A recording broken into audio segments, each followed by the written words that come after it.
এমন নবীর উম্মত আমরা হয়েছি যে নবীকে বাদ দিলে কোরআন বোঝা যায় না, কারণ এ নবীর উপরই কোরআন নাজিল করেছে কে? এ নবীকে বাদ দিলে হাদিস বোঝা যায় না, কারণ হাদিস তো এ নবীর মুখনিসৃত পবিত্র বাণী। সুবহানাল্লাহ পড়েন। এ নবীকে বাদ দিলে জান্নাত চেনা যায় না, কারণ জান্নাত তিনি চাক্ষুষ দেখে এসে আমাদেরকে মেরাজ শেষে বর্ণনা করে শুনিয়েছেন। এ নবীকে বাদ দিলে জাহান্নাম চেনা যায় না, এ নবীকে বাদ দিলে আমার রবকে চেনা যায় না। ঠিক কিনা বলেন?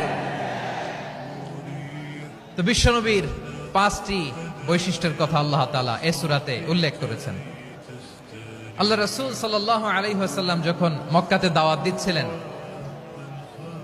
মক্কার কুরাইশরা নানাভাবে বিষ্ণু ঈসা ইসলামকে কষ্ট দিচ্ছিল, নানাভাবে ট্যাগিং করছিল, মিথ্যা অপবাদ দিচ্ছিল। কখনো কখনো তারা বিশ্বনবীকে বলছিল মিথ্যাবাদী, কাযযাব। কখনো বলছিল যে তুমি হচ্ছে জাদুকর, সাহের। কখনো বলেছে শায়ের, মুহাম্মদ তুমি কবি।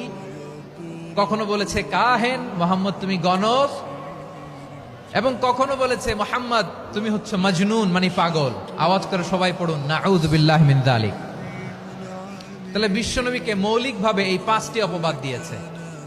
আমার কলেজা টুকরা সিলেটের ভাইরা, বিশ্বনবীর ব্যাপারে মিথ্যা অপবাদ মৌলিকভাবে দিয়েছে কয়টি?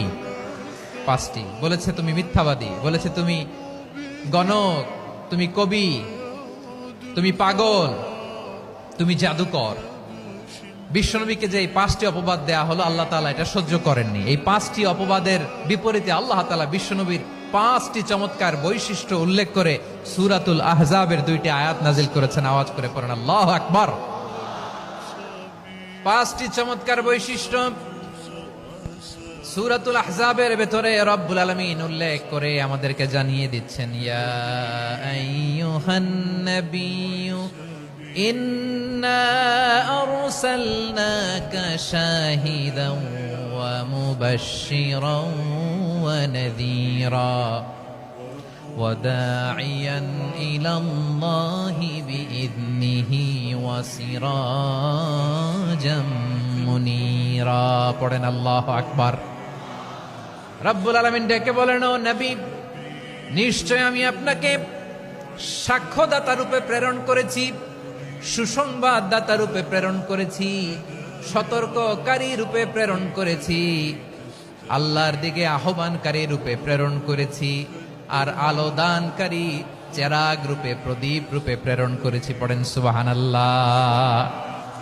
5টা বৈশিষ্ট্য। 1 নম্বরে আল্লাহ তাআলা বললেন, হে নবী, নিশ্চয় আমি আপনাকে সাক্ষ্যদাতা হিসেবে প্রেরণ করেছি। সাক্ষ্যদাতা।